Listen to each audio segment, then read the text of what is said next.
While the Terrifier franchise has become a runaway success due to its sickening grindhouse horror and dark humor, Terrifier 2 proves there's more to the story than just a killer clown. This video contains major spoilers for Terrifier 2. The folks who met their end at the hands of Art the Clown in Terrifier are little more than a line of meat sacks. But Lauren Lavera brings a fresh energy to the series with her character Sienna. When we first meet her, she's working on her Halloween costume, which resembles the design of a winged warrior princess created by her late father. It appears to be the one constant in her life, as Sienna is forever being pulled back and forth between her imaginative younger brother Jonathan and temper-prone mother Barbara.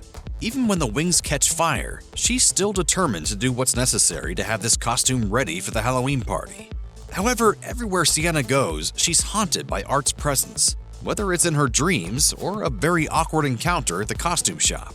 She's even able to see the little pale girl, Art's miniature partner in crime, who's as silently sadistic as her adult clown counterpart.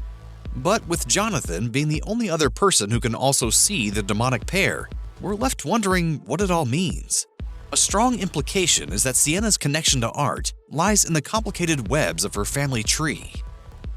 Even with its longer runtime, Terrifier 2 somehow manages to leave more questions than its predecessor. The difference this time around, however, is that writer-director Damien Leone smartly places little hints throughout the film regarding Sienna's family life.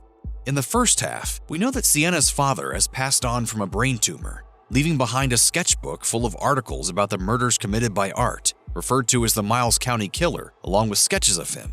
Through Sienna's friend Brooke, the audience learns that while Sienna's father did suffer from a brain tumor, how he went out paints a very different picture than the one we've been led to believe.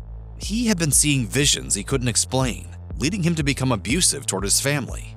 No, one day, he drank a whole bottle of Jack, and he got in his car, and he drove straight into one of those transformer things. It stands to chance that Art is Sienna's father, or at least a demonic extension of him, given that we never actually see what he looks like in his human form. While hiding Sienna's father's identity seems like such a weird decision, especially since he's such a major background player in the story, Leone could be laying the groundwork for his upcoming third film in the franchise that will elaborate on this further. Look no further than the Clown Cafe dream sequence, for example, which likely gives greater insight into how Sienna was likely treated as a child. Early on in Terrifier 2, Sienna falls asleep while watching a commercial for a place called the Clown Cafe. And perhaps the scariest curse is not the visions of Art, or of the kid who suspiciously resembles a younger Jonathan eating a cereal of glass, razor blades, and bugs, but that catchy tune we can't get out of our heads. Sienna wakes up in overalls and Pippi Longstocking-esque pigtails, having entered the world of the commercial. Everyone in the dreamscape is really excited to see Art make an appearance, with Sienna seeming to be the only person who's terrified by him. She may not know what's going on, but her terror could be the result of childhood trauma at the hands of her dad. Art even offers Sienna a box with a still-beating, maggot-infested heart inside before mercilessly killing everyone in the dream. From here, like a sequence right out of A Nightmare on Elm Street, Sienna's actions in the dream world start affecting the real world. The Clown Cafe is a tremendous example of a director having fun in the sandbox. But it's the amusement park chase where Leone is really let loose. Everyone pretty much assumed that the title Terrifier was simply referring to Art the Clown. However, it's in the climax of Terrifier 2 where we learn that it actually stands for a massive haunted house called the Terrifier.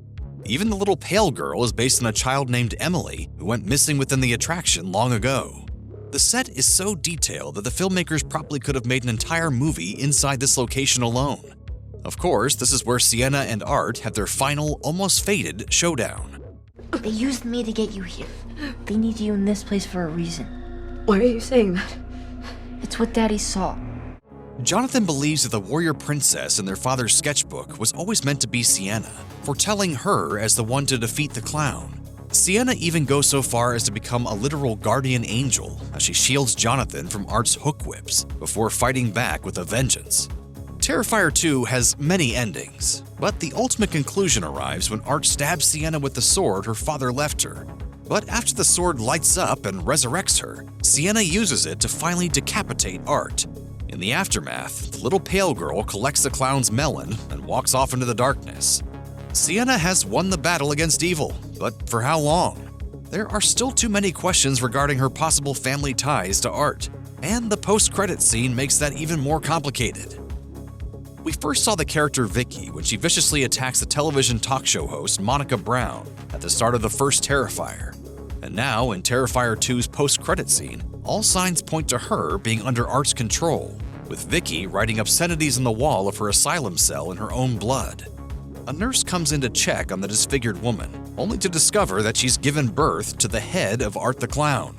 It's not clear how Art can resurrect himself from beyond the grave in the grossest manner possible, but as expected, you can't kill slasher villains easily.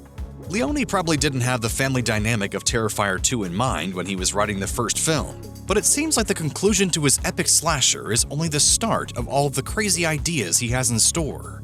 Terrifier 2 exceeded expectations in almost every way, accumulating over $15 million at the box office against a $250,000 budget.